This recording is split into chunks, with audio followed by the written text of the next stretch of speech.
मी प्रभाग 3 मधून तुषार लोंढे भारतीय जनता पार्टीकडून उभा आहे आणि तेथील समस्या अनेक आहेत.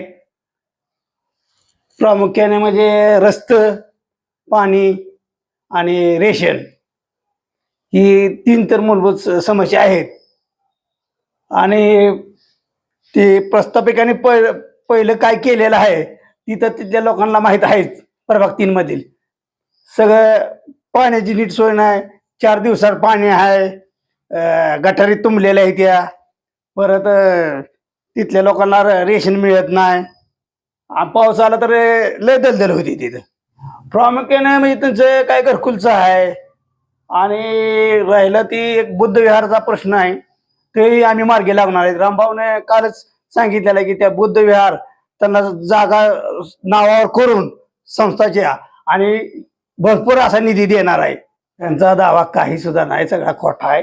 कारण का त्यांनी विकास केलाय म्हणते ती, त्यांनी काय त्या पदर खर्चाने विकास केलेला नाही, शासनाच्या पैशातून विकास केलेला आहे.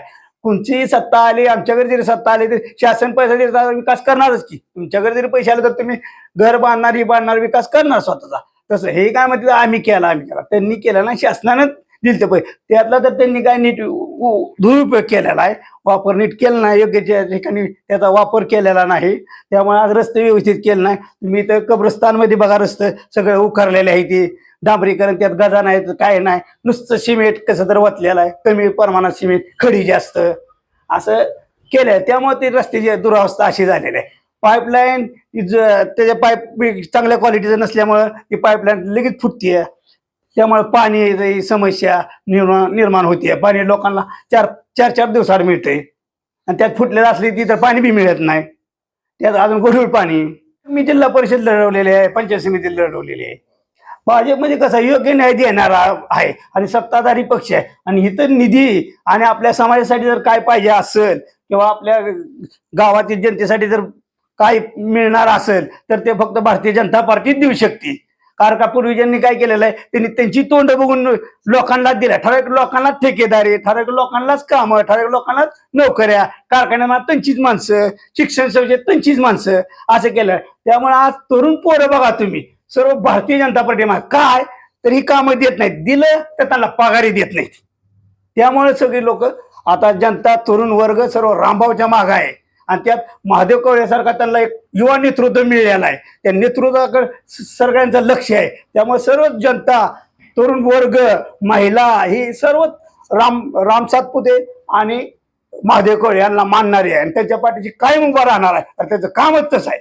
आणि सुरळीत मिळलं पाहिजे, हे घरकुलं मिळले पाहिजेत. आणि अजून आम्ही एक त्यात जाहीरनामे सुद्धा लिहिलेला आहे की ज्याची 500 स्क्वेअर फूट जागा आहे त्यांना घरपट्टी माफ करणार आहे. अजून शाळा संस्था ही जास्त फी घेते तर आम्ही नगरपालिकेमार्फत नगरपालिकेच्या शाळा व्हाव्यात अशी आमची इच्छा. त्यासाठी ज्या आमच्या प्रभाग 3 मध्ये शाळा नाहीत, जिल्हा परिषद पंचायत समिती लांब शाळा आहेत, त्या जवळ असाव्यात. ह्यासाठी आम्ही नगरपालिकेच्या शाळा असाव्यात ही सुद्धा आमची प्रामुख्याने मागणी असणार आहे त्यांना. आणि तिथे आम्ही आणणार. मतदारांना एकच आव्हान आहे, हीच संधी तुम्हाला आली, ती जर संधी तुम्ही दवडली आणि आम्हाला जर नाकारलं तर तुमची हालत अनेक बिकट होणार आहे. त्यासाठी तुम्ही भारतीय जनता पार्टीच्या कमळ या चिन्हासमोरच बटन दाबा आणि भारतीय जनता पार्टीलाच विजय करा, तर तुमचं कल्याण आहे.